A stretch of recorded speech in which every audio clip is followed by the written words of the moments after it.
I'm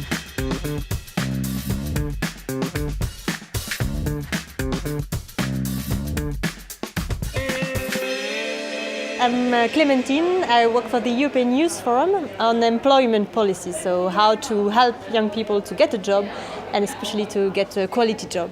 We have been contacted by the management team, I suppose, of the STY project to comment on the research, on some research project, specifically linked to youth employment, and to comment a bit the research, to say, for example, what was the relevance of the research, what we could have as questions, what could be the challenges, and how maybe they could improve as well the work during the whole process of drafting the research. At the Youth Forum, we work to try to avoid a Peter Pan, what we call a Peter Pan generation for young people not to stay forever into childhood, but to go into adulthood and to be helped through this transition. So as the STY project really focused on helping young people into that transition into the labour market, it's really useful for us to work on this with all these researchers. It's a bit like bridging the gap between the academic world as well and the policy makers with whom we are working a lot at the European Youth Forum. One thing very specific to the STY project and to our work at the Youth Forum, for instance, is that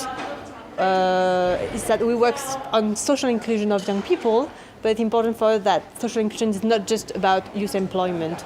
It's also about health, about services that will be enabled for young people.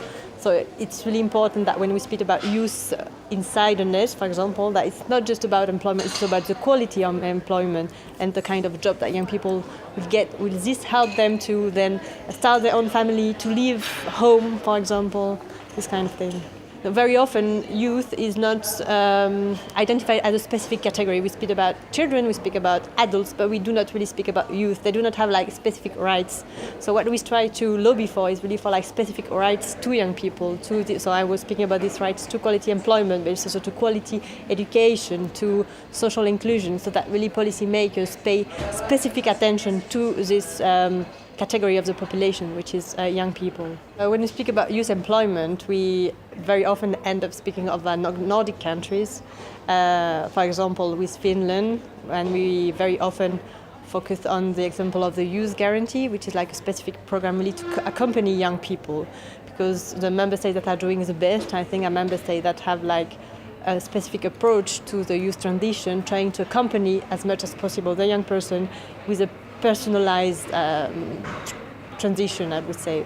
We see really different methods in different member states. For example, we often speak about Germany and the role of apprenticeship and vocational education and training in Germany. But even in Germany, for example, we have to see what kind of job then young people get afterwards. If this is we speak a lot about the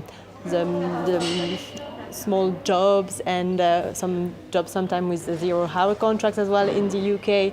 So I would say that even in the countries that are doing well, we have to be careful about the quality of employment that is provided to young people.